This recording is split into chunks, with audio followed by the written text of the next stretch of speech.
Atjaunotā plēša žāvēšanas dvieļa versija ir klāta. Daži komentāros teica, ka mūsu žāvēšanas dvieļas nav absorbējošas mašīnas, kuras mēs rādām video, ir pulētas, pārklātas ar keramiku un vēl sazin kas.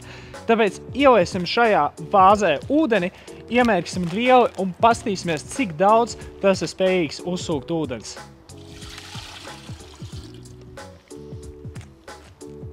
Veram vaļā atjaunoto žāvēšanas dvieli un liekam iekšā vāzē.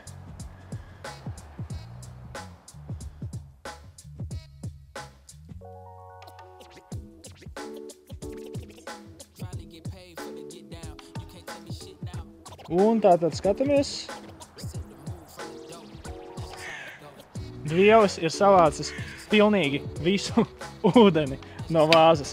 Un tieši tik absorbējoši ir plēša atjaunotais žāvēšanas dvielis. Jaunie plēša auto žāvēšanas dvieļi jau ir pieejami Plēša LV. Ar vairāk nekā 355 zvaigžņu atsauksmēm Plēša LV Maisopā mūsu īpaši absorbējošie žāvēšanas dvieļi ir pieejami atjaunotā versijā. Šie mikrošķiedru žāvēšanas dvieļi palīdz izvairīties no ūdens kaļķa pleķu veidošanās, tie žāvē tik efektīvi, ka virsbūve paliek perfekti sausa. Īpaši blīvi uzsūc milzīgu ūdens daudzumu vienā piegājienā, un šis dvielis ir spējīgs nožāvēt pa to jau SUV tipa vai sedana mašīnu ar vienu žāvēšanas dvieli. Saudzīgi pret virsbūvi, neatstāj strīpas un neskrāpē. Un divkrāsains dizains izmanto oranžo pusi jumtam, motoru pārsegam, durvju augšdaļai, bagažniekam un pelēko pusi diskiem un sliekšņu uzlikām un visām mašīnas sānu apakšējām daļām. Tādā veidā nepārnesīs netīrumus, kur var palikt pēc mašīnas mazgāšanas apakšējā daļā